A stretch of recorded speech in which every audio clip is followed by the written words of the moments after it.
Bacaan dari kitab Yeremia. Pada permulaan pemerintahan Yoyakim putra Yosia raja Yehuda, bersabdalah Tuhan kepada Yeremia, beginilah sabda Tuhan. Berdirilah di pelataran rumah Tuhan dan katakanlah kepada penduduk segala kota Yehuda yang datang untuk sujud di rumah Tuhan, segala sabda yang kuperintahkan untuk kau katakan kepada mereka. Janganlah kau kurangi sepatah kata pun.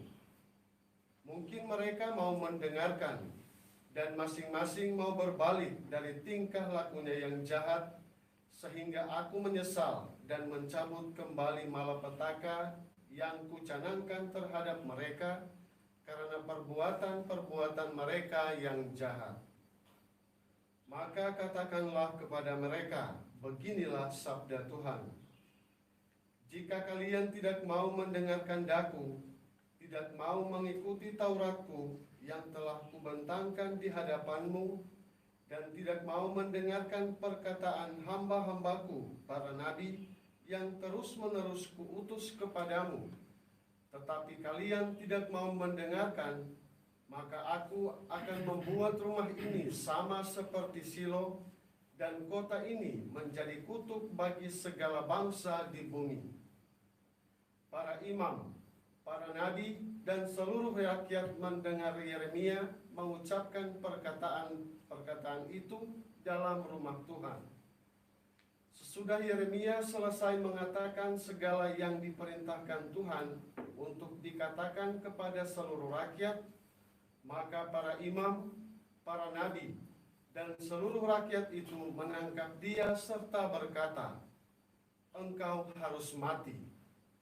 Mengapa engkau bernubuat demi nama Tuhan dengan berkata, rumah ini akan sama seperti Silo, dan kota ini akan menjadi reruntuhan, sehingga tak ada lagi penduduknya. Dan seluruh rakyat berkumpul mengerumuni Yeremia di rumah Tuhan. Demikianlah sabda Tuhan. Syukur kepada Allah. Mazmur tanggapan dengan refrein, demi kasih setiamu yang besar, jawablah aku ya Tuhan. Demi kasih setiamu yang besar, jawablah aku ya Tuhan. Orang-orang yang membenci aku tanpa alasan lebih banyak daripada rambut di kepalaku. Terlalu besar jumlah orang yang hendak membinasakan aku, yang memusuhi aku tanpa sebab.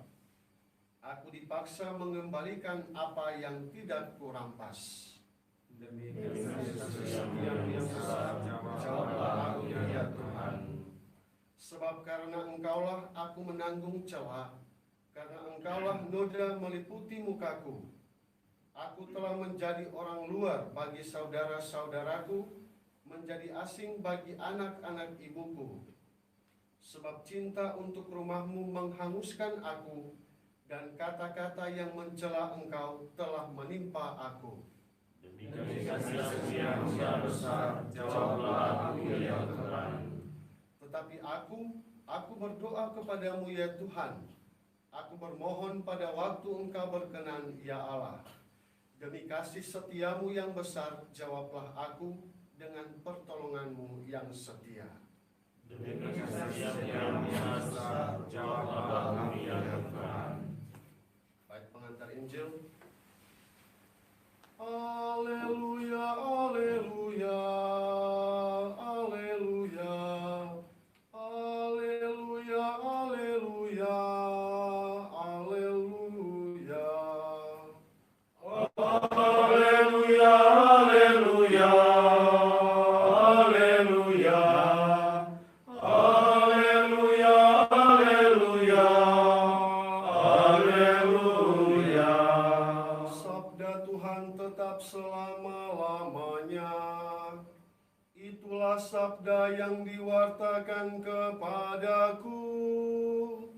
Haleluya, haleluya, haleluya, haleluya, haleluya, haleluya. Tuhan sertamu Dan sertamu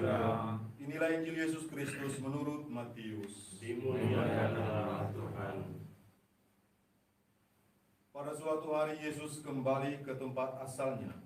Di sana ia mengajar orang di rumah ibadat mereka. Orang-orang takjub dan berkata, "Dari mana diperolehnya hikmat itu? Bukankah dia itu anak tukang kayu? Bukankah ibunya bernama Maria dan saudaranya Yakobus, Yusuf, Simon dan Yudas? Dari mana diperolehnya semuanya itu?" Lalu mereka kecewa dan menolak dia. Maka Yesus berkata kepada mereka, "Seorang nabi dihormati di mana-mana, kecuali di tempat asalnya sendiri dan di rumahnya." Karena ketidakpercayaan mereka itu, maka Yesus tidak mengerjakan banyak mujizat di situ. Demikianlah Injil Tuhan. Terpujilah Kristus. Para pastor, diakon, frater, saudara-saudariku yang terkasih, biasanya kita cenderung mencap seseorang baik atau jahat dengan merujuk pada orang tuanya atau ayahnya. Kalau ayahnya jahat, tak heran anaknya juga jahat. Kalau anaknya jahat, pasti karena orang tuanya juga jahat. Padahal tidak selalu demikian. Hidup ini penuh dengan misteri. Salah satu hal yang tidak dapat kita mengerti adalah mengapa orang tua yang sangat baik bisa menghasilkan anak-anak yang jahat, dan mengapa orang tua yang sangat jahat bisa menghasilkan anak-anak yang baik. Kisah dalam kehidupan raja-raja Yehuda penuh dengan misteri demikian, termasuk kisah Yosia dan anak-anaknya. Peristiwa Yoyakim yang kita dengarkan dalam bacaan pertama tadi. 4 raja terakhir Yehuda sebenarnya hanya terdiri dari 2 generasi. Pengganti Yosia ialah Yoahas putranya, pengganti Yoahas ialah Yoyakim saudaranya, sedangkan pengganti Yoyakim ialah Yoyakim putranya, dan terakhir Sedekia ialah paman Yoyakim yang menggantikan dia sebagai raja terakhir sebelum kerajaan Yehuda dihancurkan oleh Babel. Yosia adalah raja terbaik setelah Daud.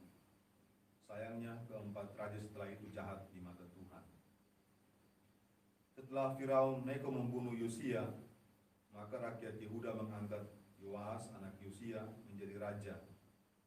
Tetapi Firaun Neko menggantikan Yoahas dengan Eliakim anak Yosia yang lain dan mengganti dengan namanya Yoyakim.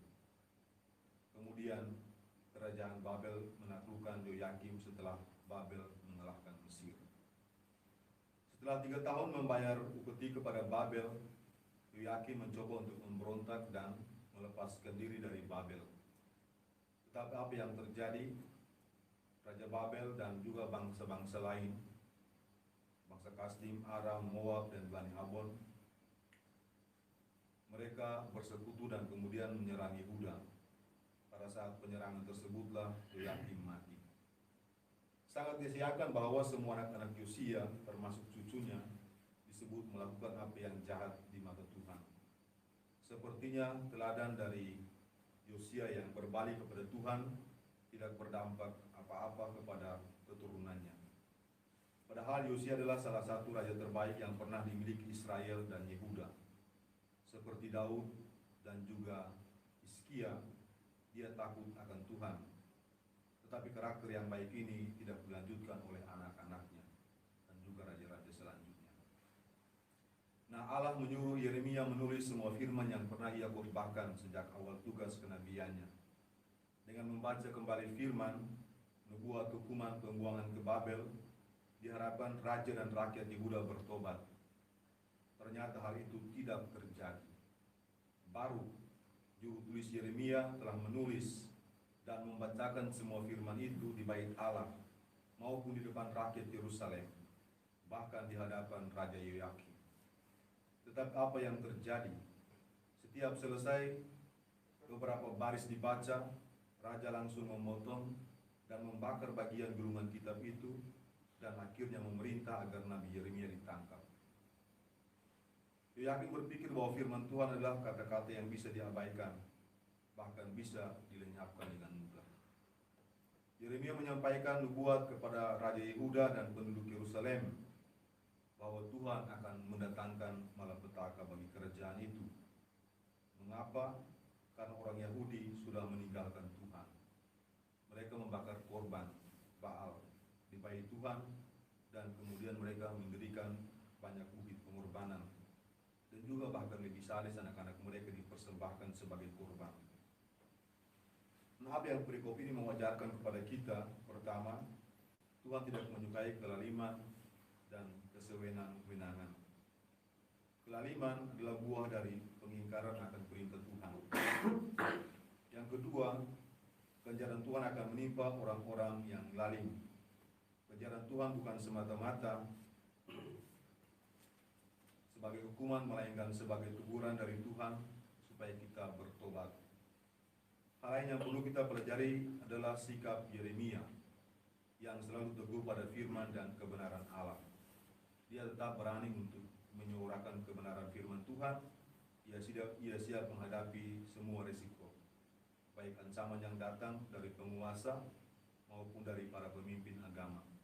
Baginya, apapun yang terjadi, entah nyawanya menjadi taruhan, kehendak Allah dan kebenaran adalah di atas segala-galanya. Semoga demikian.